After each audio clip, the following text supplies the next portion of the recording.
Don't be a boob. For more videos like this one, please subscribe to this channel.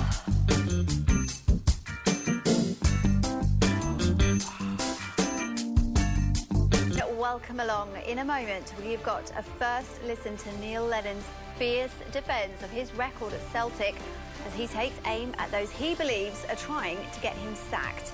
Plus, Ole Gunnar Solskjaer tells us why Donny van de Beek is a key part of his plans. We are going to kick off this hour with an angry Neil Lennon, who has accused parts of the media wanting him to be sacked. Lennon's side are winless in their last 3 games, including a defeat to Rangers, but Lennon strongly defended his position. So here is a first listen. Welcome back. We have been keeping you across today's meeting of all 20 Premier League clubs, and our reporter Rebecca Williams has been across it for us, and we've got some breaking news. Rebecca. Yeah, so this has been going on for the last 3-4 hours, this shareholders meeting. Like you see, all clubs take part and so much on the agenda.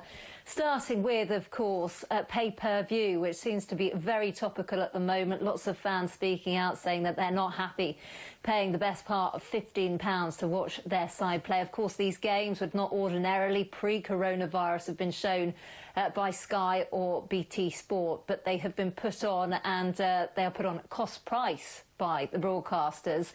And then the money, the rest of the revenue, goes to the Premier League clubs, who obviously cannot have fans into stadiums at the moment.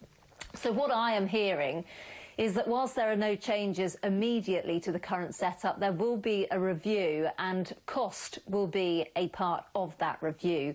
And basically what we will get in the next few weeks is some kind of plan going forward, which will come into place after the international break, which is around the middle of November. So that is the breaking news of what we understand was discussed at the meeting. There has been a lot of pressure, hasn't there? Fans boycotting the fact that, you know, they're being asked to pay £15 and instead putting the money to charities, with hundreds of thousands of pounds so far having been raised. We heard from Mike Ashley, who said he thought it should be reduced to around £5 instead of £15. So, yeah, it's clearly something that's been high up on the agenda. But this price is set by the broadcasters, but in conjunction with the Premier League. And like I say, the revenue, the majority of the revenue, going back into the Premier League clubs. The other subjects on the agenda was Brexit, which obviously we haven't heard much about since coronavirus came into play. But it's a hot topic of conversation for the Premier League, the FA and the EFL once we leave the European Union, because they need to decide on quotas of the number of international players that can join the Premier League. Clearly, for the Premier League, they want as many numbers as possible because they want to make it the most competitive league in the world, the most attractive to those across Europe and indeed across the world.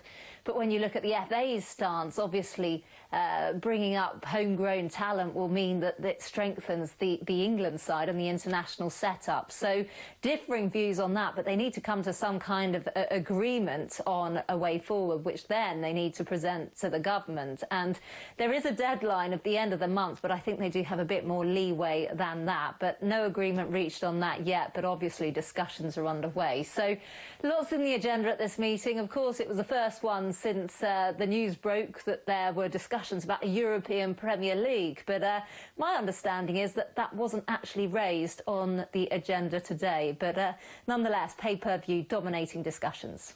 Rebecca, thanks ever so much for that update.